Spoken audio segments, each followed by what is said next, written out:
오늘로 예배드리는 모든 성도들에게 하나님께서 복 주시고 지켜주시고 은혜와 평강 주시기를 주님의 이름으로 축원합니다. 레미제라블을 쓴 빅톨 위고라는 유명한 작가는 사람에게는 세 개의 싸움이 있다고 이야기했습니다. 첫 번째 싸움은 자연과의 싸움입니다. 금년에는 우리가 특별히 태풍과 싸웠고 또 장마와 싸웠습니다. 더위와 추위와 싸웁니다. 자연과 싸우기 위해서 튼튼한 집을 짓고 제방을 쌓고 또 냉난방 시설을 합니다. 금년에는 거기다가 코로나와 싸우느라고 우리가 지금까지 경험해 보지 못했던 그런 세계를 경험하고 있지 않습니까? 비대면하고 마스크 쓰고 손소독하고 다 이 코로나가 싸우는 하나의 형태입니다. 그리고 지금 백신을 만들어서 우리가 그를 정복하려고 하지 않습니까? 이런 자연 앞에 인간은 참 무능하고 나약하다는 것을 느낄 수가 있습니다. 두 번째 싸움은 나와의 싸움입니다. 좀 더 나은 삶을 위해서, 좀 더 행복한 삶을 살기 위하여서 생존 경쟁을 합니다. 자녀들은 밤 늦게까지 학원에서 공부합니다. 밤잠을 자지 않고 공부합니다. 도장에 가면은 자기의 몸을 단련하는 이런 운동선수들이 있습니다. 군대에 가면 다른 나라와 싸워서 이기기 위해서 훈련을 피나게 하고 있습니다. 너와 나와의 싸움이 있습니다. 세 번째 싸움은 나하고 싸우는 싸움입니다. 이 싸움은 피를 토하고 고함을 치는 싸움이 아닙니다. 내 속에서 조용히 일어나고 있는 싸움입니다. 진실하려고 하는 나와 거짓된 내가 싸웁니다. 부지런하는 나하고 게으른 나하고 싸웁니다. 거룩해지려고 하는 나와 아무렇게 살려고 하는 나와 싸웁니다. 타자 중심의 삶을 살려고 하는 내와 또 내 중심의 삶을 살려고 하는 내가 싸웁니다. 양심대로 살려고 노력하는 나와 비양심적으로 살아가려고 하는 내가 싸우고 있습니다. 우리는 여기에다가 또 다른 싸움이 있습니다. 악한 사탄과의 싸움입니다. 신앙적인 싸움입니다. 믿음에서 난 싸움입니다. 세상과의 싸움입니다. 내 육신의 정욕과의 싸움입니다. 사도 바울은 로마서 7장에서 자기 속에 두 개의 자기가 있는 것을 발견합니다. 진실되게 살고자 하는 자아가 있는가 하면 그저 거짓되게 그저 대충대충 살아가려고 하는 자기가 공존하고 있음을 발견합니다. 거짓된 자아가 진실된 자아를 이겨서 끌고 가서 결국 거짓된 삶을 살게 하는 모습을 봅니다. 거룩하게 살고자 하는 자아가 있는가 하면 속된 자아가 있는데 속된 자아가 거룩한 자아를 이겨서 결국 속된 삶을 살게 하는 모습을 봅니다. 거룩하게 살고 싶습니다. 진실하게 살고 싶습니다. 믿음대로 말씀대로 살고 싶은데 그대로 사라지지 않는 자기를 바라보면서 오호라 나는 곤고한 사람이로다. 이 사망의 몸에서 누가 나를 건져내랴 그렇게 단식하고 절규하고 있습니다. 이것이 사도 바울만의 단식이겠습니까? 나의 단식은 아닙니까? 오늘 여러분들은 살아가면서 이런 절망과 이런 단식에 한 번 부딪히지 않았습니까? 사도 바울만의 절규입니까? 나의 절규는 아니겠습니까? 사세기에 들어와서 수백 명의 고행자들이 생겼습니다. 세상의 유혹과 육신의 정욕을 피하기 위해서 은둔 생활을 하던 사람들이 많이 생겼습니다. 성 아셉시마라고 하는 사람은 쇠사슬로 자기를 묶었어요. 그래서 죄의 장소로 가고 싶은 자기를 꺾었습니다. 그래서 마음대로 걸어다니지 못하고 무릎으로 기어다니면서 육신의 정욕을 제어했습니다. 마카리오스라는 사람은 6개월 동안 벌거벗은 채 늪에 들어가서 모기에게 온 몸을 뜯기면서 육체의 정욕을 이기려고 했습니다. 육체의 정욕이 얼마나 강하게 일어나는지 그대로 두면은 안 돼. 그래서 모기에게 뜯겨가지고 간지럽고 또 아픈 그런 것 때문에 육체의 정욕을 잊으려고 했습니다. 성 마릴리라고 하는 사람은 11년 동안 통나무 속에서 끼니만 때우면서 살았습니다. 어떤 사람은 육체의 정욕을 이기기 위해서 동굴이나 무덤에 살면서 벌레와 구더기가 득실거리는 곳에서 살기도 하고 어떤 사람은 철사로 옷을 만들어 입어서 그 안에서 갇혀서 살기도 했습니다. 어떤 사람은 높은 기둥을 세워놓고 그 기둥 위에 올라가서 밑에서 겨우 주는 밥을 얻어먹으면서 연명하면서 살았습니다. 그래서 역사에서는 그 사람들을 주상, 기둥 위의 성자라 그렇게 부르고 있습니다. 왜 이런 고행과 은둔의 삶을 살았습니까? 육체의 정욕을 이길 수가 없었어. 육체의 정욕을 이기지 못하면 우리가 구원받기 힘드니까, 구원받기 위해서, 육체의 정욕을 이기기 위해서 이런 고행의 삶을 사기로 했습니다. 원래 성경에는 오직 믿음으로 구원받는다는 것을 명확히 말씀하고 있습니다. 그런데 천주교에서는 믿음으로 구원받지만은 사람의 노력도 필요하다. 믿음에 더하기, 행위가 있어야만 구원받는다. 이런 교리를 만들기 시작했습니다. 그래서 세례만 받으면 구원받는다. 심지어 죽은 사람이라고 할지라도 그 죽은 사람을 위해서 내가 대신 세례 받으면 그 죽은 사람이 천국 못 가는데 대신 세례 받으면 천국 갈 수 있다는 것입니다. 면죄부, 죄를 사는 이 면죄부를 사면 천국 못 간 사람도 천국 갈 수 있고 나도 천국 갈 수 있다는 것입니다. 죽어서 천국 못 가는 사람도 면죄부를 사면 그 동전이 헌금함에 땡그렁하고 떨어지는 그 소리에 천국 못 간 사람이 깜짝 놀라가지고 뛰어가지고 천국에 펄짝 뛰어 올라간다. 이렇게 가르치더라고요. 여기에 개혁자들이 일어나서 아니다, 구원은 오직 믿음으로 구원받는 것이지 면죄부를 산다든지 어떤 행위를 해야만 되는 것이 아니다, 그렇게 외치기 시작했습니다. 루터 때에 와서 열매를 맺어서 종교 개혁이 일어나게 되어졌습니다. 인쇄술의 발달이 되면서 개혁 사상이 글과 책으로 퍼져나가면서 개혁이 아름다운 열매를 맺어서 오늘 우리 개신교가 프로테스탄트가 지금 생겨지게 된 것입니다. 구원은 오직 믿음으로 이루어집니다. 고행도 아닙니다. 얻는 생활도 아닙니다. 돈도 안 됩니다. 선행으로 안 됩니다. 오직 믿음으로 구원받는다는 이 사실을 확실히 믿으시기를 바랍니다. 여기서 우리는 한 발자국도 움직이면 안 됩니다. 그런데 구원을 얻게 하는 믿음을 누가 주시느냐? 성령님께서 그 믿음을 우리에게 주세요. 성령님께서 우리의 마음속에 예수님을 영접하도록 마음의 문을 두드리십니다. 그때 마음의 문을 열고 예수님을 받아들이면 됩니다. 그 받아들이는 것을 우리는 영접한다 그렇게 말하고, 영접한다는 말을 다른 말로 말하면 믿는다 그렇게 말합니다. 내 마음속에 예수님을 받아들이는 것을 또 다른 말로 말하면 예수님 안에 내가 들어간다. 그래서 성경에 보면요, 예수님 안이라 말이 얼마나 많이 나오는지 모릅니다. 예수님 안, 영접한다, 내가 들어간다, 예수님 내 속에 오신다, 다 그 같은 말입니다.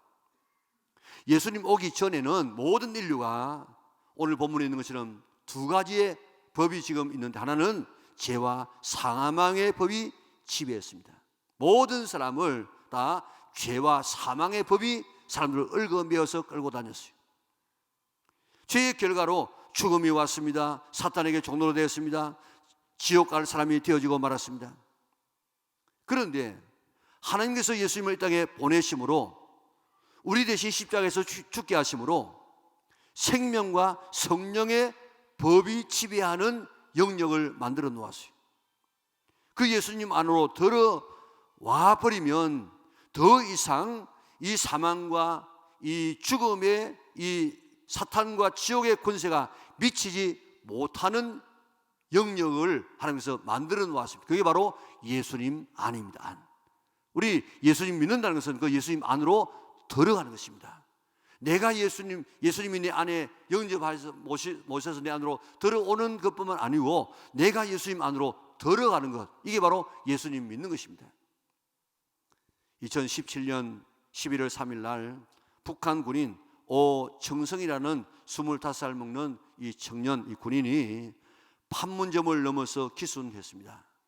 그때 자기가 집차를 몰고 내려왔습니다. 거의 판문점 이제 넘어가려고 하는 그때 거기에 이런 조그마한 이 하나의 물통로가 있어서 거기에 바퀴가 빠져가지고 그저 넘어오지 못하고 그가 뛰어서 넘어오는데, 그것을 이제 이북 군인들이 발견하고 몇 사람이 막 뒤에서 달려들어가지고 총을 쏘았습니다. 그래가지고 그 북한군이 쏜 총 5발을 배에 맞았어요. 그렇지만은 그는 군사 분계선 그 남쪽 50m까지 내려와서 쓰러지고 말았습니다. 우리 군인 2명이 기어가서 그를 끌어다가 헬기로 수원 아주 대학병원에 후송하여서 수술하여서 살려냈습니다. 살 수 없는 사람인데 살려냈어요. 오청성이 이북에서 음주운전 사고를 내었습니다. 이러면 내가 처벌받겠구나. 그래가지고 남한으로 지금 내려오게 된 것입니다. 이북에서 음주운전이라는 이 사고를 쳤습니다. 또 이북에는요, 위생시설이 얼마나 안 좋고 이 경제가 어려운지 그를 이 해부해 보면서 알았다는 거예요. 총을 갖다가 배에다가 5발을 맞아 놓으니까 그 안이 어떻게 되겠습니까? 그래가지고 이제 배를 열어보고 위를 열어보니까 거기에 회충이 30마리 정도 나오더라고요. 30마리. 그리고 그 해충 한 마리가 얼마나 기냐? 25cm, 25cm. 그런 것들이 그게 있는 것을 바라보면 얼마나 이북의 지금 사람들의 이 위생시설이 어려운가 하는 것을 알 수 있었다는 것입니다. 오천성이가 그런 연약한 위생시설, 그런 이 가난, 그런 억압 속에서 살았지만은 남한에 일단 내려오니까 음주운전 때문에 처벌 안 받습니다. 거기에 그 열악한 환경, 거기에 가난, 거기에 억압, 여기 오면 다 벗어버리고 그가 처음 이제 회복되고 난 다음에 먹고 싶은 것이 뭐냐? 그런 맛있는 우리나라의 이런 이 과자, 이런 것들을 먹고 싶다고 하지 않았습니까? 자, 하나님께서는 6.25라고 하는 엄청난 대가를 지불하시고 자유 대한민국을 만들어 놓았어요. 그런데 이북에 있는 이런 사람들이 너무 먹을 것이 없고 너무 힘들어가지고 그저 이남으로 내려오기만 하면 이북에서 어떤 죄를 지었든지 이북에서 그 가난, 이북에서의 그 억압, 이북에서의 부자유, 이런 모든 것이 다 해방되어지게 되는 것입니다. 이게 바로 예수님 믿는 것하고 비슷해요. 물론 그거와는 비교 안 되는 축복이지만은, 그래서 성경은 뭐라고 이야기하고 있습니까? 그러므로 이제 그리스도 예수 안에 있는 자에게는 결코 정죄함이 없나니 이는 그리스도 예수 안에 있는 생명의 성령의 법이 죄와 사망의 법에서 너를 해방하였습니다. 이북에서 지었던 그 죄도 남한에 오면 다 이거는 그 묻지 않아요. 거기에 있는 가난, 거기에 있는 이 부자유, 거기에 있는 이 불편함 다 이남에 오면 깨끗하게 다 해결되어져서 새로운 법 아래에서 살아가게 되는 줄 믿습니다. 이게 바로 예수 믿는 것과 비슷해요. 내가 예수님을 영접하고 예수님 안에 들어가는 것은 이와 같습니다. 이와 같습니다. 이북에서 이남으로 내려오게 되어지면 신분이 바뀌고 새로운 법 안에서 살아가는 것처럼 예수님 밖에서는 죄와 사망의 법의 지배를 받았지만은, 그러나 예수님 안에 들어오게 되어지면 생명과 성령의 법의 지배를 받게 되어지고 거기는 희락과 기쁨이 넘치게 되는 것입니다. 하나님께서 구약에서는 도피성이라고 하는 성을 만들어 놓았어요. 6개를 만들어 놓았습니다. 그래서 부지 중에 살인하는 사람들, 그 사람들이 피하여서 살 수 있는 길을 만들어 놓았어요. 그 어느 사람을 죽였는데 그 사람의 아들이 원수 갚아야 되겠다 하고 지금 쫓아오는데, 이 사람이 이제 도피성에 들어가 버리고 나면은 더 이상 쫓아오는 사람이 못 들어가도록 되어 있습니다. 사람을 죽여도 일단 도피성에 들어가면 안전합니다. 죄 때문에 죽음과 사탄과 지옥에 매여 살아가는 사람도 예수님을 영접하고 예수님 안으로 들어가게 되어지면 거기는 새로운 법이 있습니다. 무슨 법입니까? 생명의 성령의 법이 지배합니다. 예수님께서 우리의 모든 죄 때문에 대신 죽어주셔서 거기 가면 내 모든 죄를 다 사해 놓았어요. 자유와 기쁨이 넘치는 아름다운 이런 영역으로 만들어 놓았습니다. 바로 거기가 어디냐? 예수님 안인 것입니다. 여러분들은 다 예수님 안에 들어온 줄 믿으시기를 바랍니다. 이북에서 억압과 가난과 두려움 속에 살았지만은 이남에 오면은 자유와 풍요와 평화 속에 살 수 있습니다. 나만의 법을 따라서 살게 됩니다. 마찬가지로 예수님 믿는다는 것도 마찬가지입니다. 예수님 밖에 있을 때는 죄와 사망의 법 아래에서 우리가 매여서 끌려다녔지만은, 그러나 예수님을 영접하게 되어지면, 내가 예수님 안에 들어가게 되어지면 생명의 성령의 법 안에서 자유와 형통과 놀라운 축복을, 기쁨을, 풍요를 누릴 수 있는 줄 믿습니다. 예수님 안에서 누리는 이 자유를 우리 누릴 수 있는 우리 영락의 온 성도들 될 수 있기를 바랍니다. 다음은 예수님을 믿으면 삶이 달라집니다. 예수님 믿으면 우리의 이 삶이 변하게 되어지는데, 정말 내가 예수 믿어서 내가 예수님 안에 있는가, 오늘 우리가 한번 생각해 봐야 됩니다. 우리가 구원에 대한 갈등을 가지는 이유가 뭔가 하면은, 구원받았으면 신분이 바뀌었으면 삶이 바뀌어야 되는데 안 바뀌어요. 안 바뀌어. 그것 때문에 내가 고민하고 갈등하지 않습니까? 예수님 믿으면 예수님을 닮아서 우리 삶이 바뀌어져야 된다고 성경은 말하고 있는데, 예수 믿을 때나 지금이나 삶이 안 바뀌어지게 되어지면 내가 정말 구원받은 사람인가, 이렇게 우리가 갈등합니다. 뿐만 아니고 성경은 이야기합니다.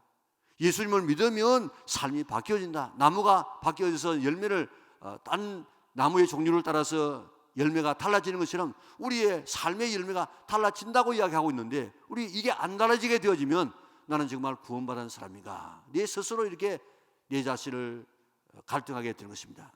그런데 죄로 타락한 우리는 내 힘으로는 절대로 하나님의 법을, 하나님의 말씀을 다 지킬 수가 없는 우리입니다.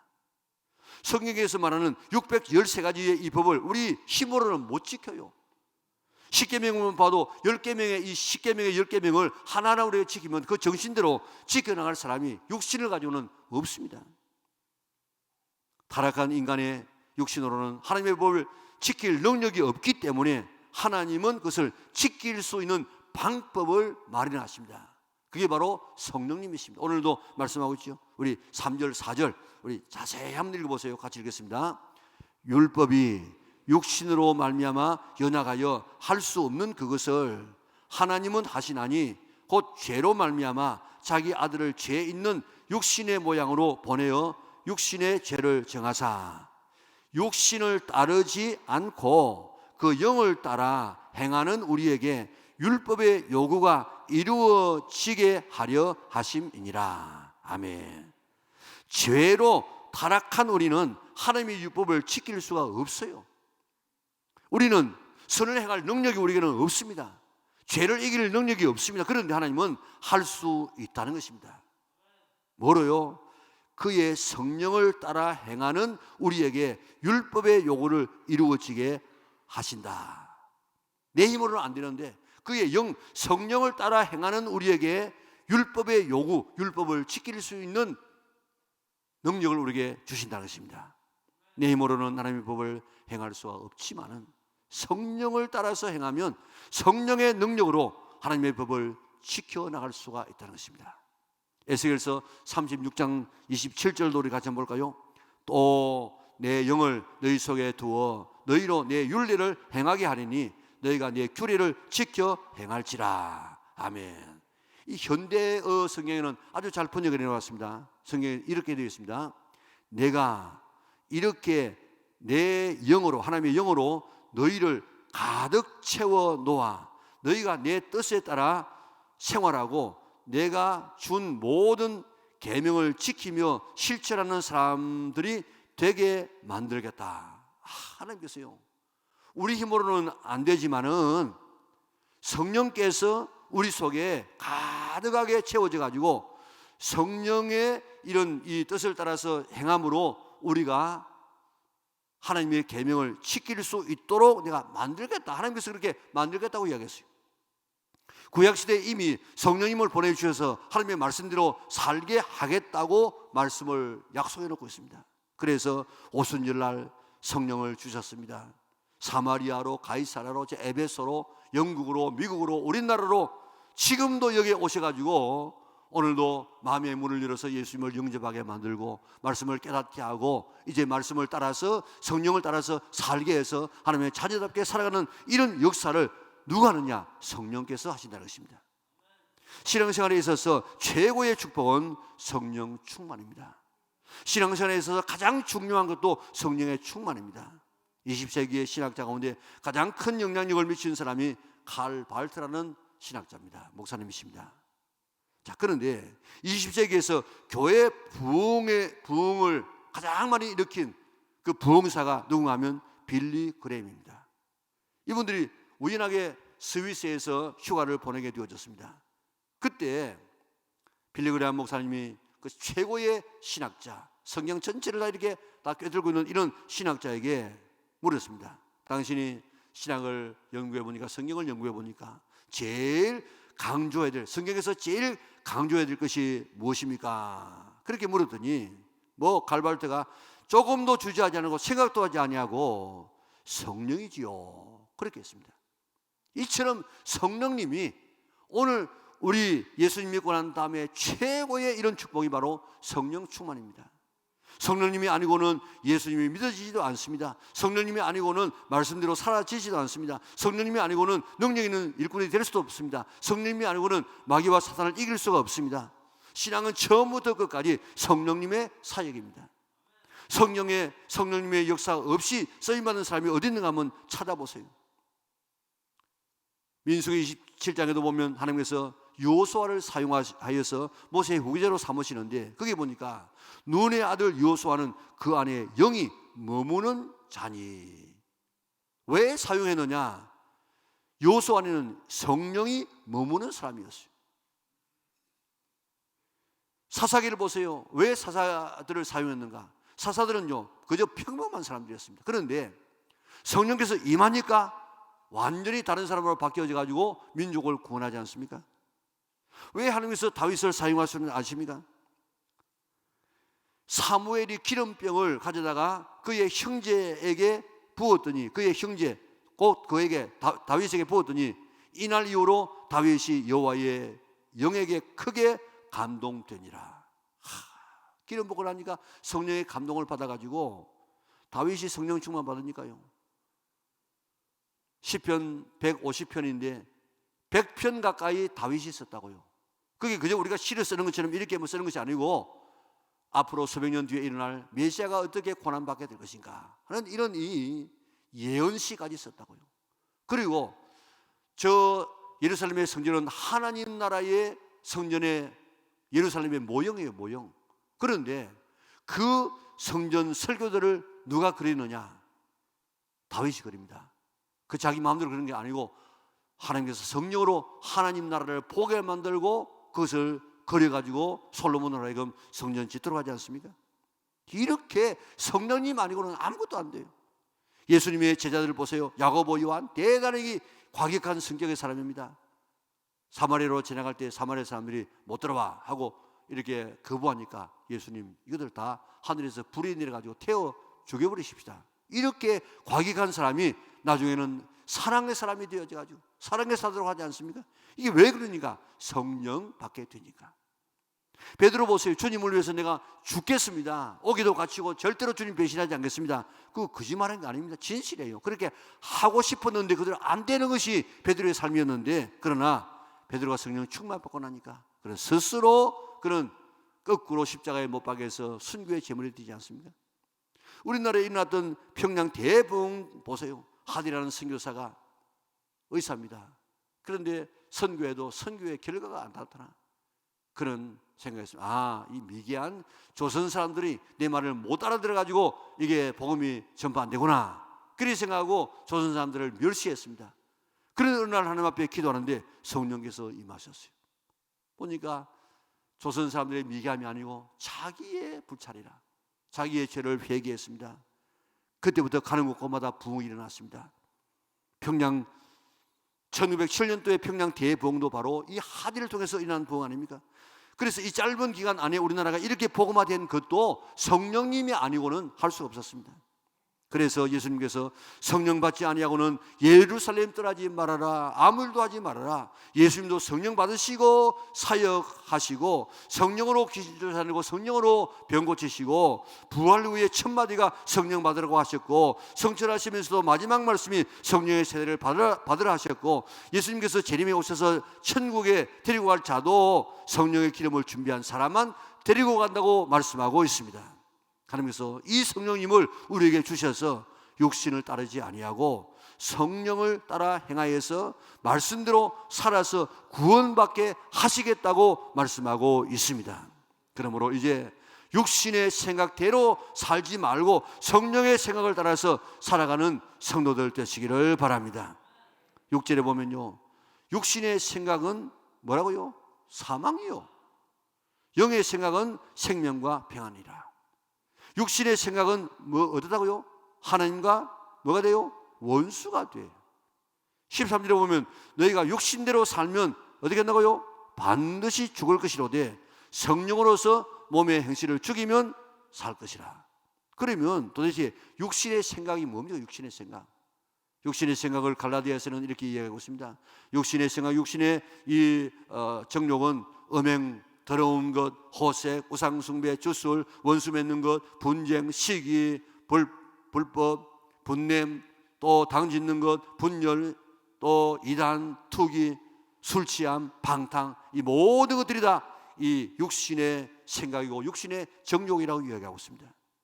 자, 하나님의 영 성령으로 인도받는 사람이라야만이 하나님의 자녀가 되고 육신을 따라가게 되어지면, 육신의 정욕을 따라가게 되어지면 사망이고 하나님과 원수가 되어지고 반드시 죽는다고 했습니다. 9절에 보면 그리스도의 영이 없으면 그리스도의 사람이 아니라고 이야기했습니다. 이제 우리 앞으로의 삶은 육신의 생각대로 살지 말고 성령의 생각을 따라서 살기로 결심할 수 있는 성도들 되시기를 바랍니다. 하나님은 성령님을 우리에게 보내주셨어요. 내가 연약하기 때문에 우리의 보디가드처럼 옆에 우리를 보내주었는데, 그 성령님이 하시는 일이 뭐냐? 우리를 가르칩니다. 티칭하십니다. 우리를 도와줍니다. 헬핑하십니다. 우리를 위로하십니다. 컴포트 하십니다. 우리를 상담하십니다. 카운셀러 하십니다. 우리를 인도하십니다. 가이드 하십니다. 이제 우리에게 어떤 삶이, 어떤 문제가 있을 때마다 내 생각대로 살려고 하지 말고, 어떤 결정을 할 때마다 내 생각, 내 경험대로 하지 말고 내 옆에 계시는 이런 성령님께 물어보세요. 성령님, 이런 문제가 있습니다. 어떻게 하면 되겠습니까? 그리고 성령님의 인도를 따라서 한번 행해 보세요. 그러면 그게 생명이 있고 평안이 있다고 약속하고 있습니다. 예를 들어 말하면, 예수님 믿기 전에 아주 어떤 돈이, 내 돈이 아닌데 불의한 돈인데 갑자기 보니 돈이 확 이렇게 수억 원 생겼다고 하십시다. 그러면 예수 믿기 전에 야, 형제 만났구나 생각하고 그저 아주 그걸 갖다가 내가 입마에 포켓합니다. 그런데 예수 믿고 난 다음에는 그것 가지는 것 마음에 가책이 되어져요. 그게 바로 성령님의 역사입니다. 예수님 안 믿는 사람들은 죄 지어도 죄를 조금 양심의 가책이 있지만은 그렇게 민감하지 않습니다. 그러나 우리가 예수님을 믿고 난 다음에는 내 속에 계시는 성령님이 우리를 건드려요. 그러면 마음이 갈등이 일어납니다. 성령님께서는 이 육신은 그 형제다 아무도 모른다. 그러니까 육신은 가지라. 이렇게 육신이 우리에게 말하고 있는데 우리 속에 있는 성령님은 그거 가지면 안 돼. 그래서 그 육신의 이 소리를 거절하게 만듭니다. 가지지 말라는 성령님의 이 음성을 한번 듣고 그대로 한번 순종해 보세요. 그러면 그것이 성령의 인도를 받는 것입니다. 그러니까 매사에 모든 일에 어떤 사건을 딱 당하면 육신이 요구하는 말하는 말이 있습니다. 그것 우리가 거절하고 성령님께서 말씀하시는 그 말씀을 순종하고 그 성령님의 인도를 받아보세요. 그러면 사람이 변합니다. 생명의 길을 가게 되어지고 편안하게 되어집니다. 그렇게 살아보세요. 예수님을 닮아가게 되는 것입니다. 이것이 하나님께서 우리를 택하신 목적인 줄 믿으시기를 바랍니다. 왜 하나님께서 우리를 택하시느냐? 그 아들의 형상을 본받게 하기 위해서. 그 아들의 형상을 어떻게 본받느냐? 예수님 영접하고 예수님의 말씀 그리고 성령님의 인도를 받게 되어지면 예수님의 형상을 본받게 되어지고 우리를 택하신 하나님의 뜻을 이루게 된다는 것입니다. 예수 믿으면 구원 받습니다. 그러나 그 믿음은 홀로 있지 않습니다. 반드시 삶을 동반하게끔 되어졌습니다. 누가 그렇게 하게 하시느냐? 성령님께서 그렇게 하게 만드시는 것입니다. 성령님께서 우리를 믿게 하십니다. 예수님을 영접하게 하십니다. 예수님 안으로 들어가게 만드십니다. 이 성령님께서 하나님의 말씀대로 살게 하십니다. 하나님의 말씀대로 살 수 있는 힘과 능력을 주십니다. 타락한 내 힘으로는 죄 하나 끊어버릴 수 있는 능력이 없습니다. 내 습관 하나를 바꿀 수 있는 능력이 우리 인간에게는 없습니다. 그러나 성령님이 오시면 우리의 모든 삶이 변할 수가 있습니다. 이제부터 육신의 생각대로 경험대로 살아온 대로 살지 말고 사사건 건 성령님의 인도를 받도록 해보시기를 바랍니다. 그러면 삶이 바뀌어집니다. 그것을 우리는 참된 구원이라 그렇게 말하고 있습니다. 금년 가을 이제부터 성령의 충만함을 사모할 수 있기를 바랍니다. 성령의 충만은 기도함으로 받을 수가 있습니다. 이제 마음껏 기도할 수 있게 되어졌습니다. 새벽에도 낮에도 밤에도 나와서 기도하였어. 그리고 예배 때마다 성령의 충만함을 사모하여서 하나님의 말씀대로 살았어. 참된 구원을 경험하는 우리 영락의 온 성도들 될 수 있기를 바랍니다.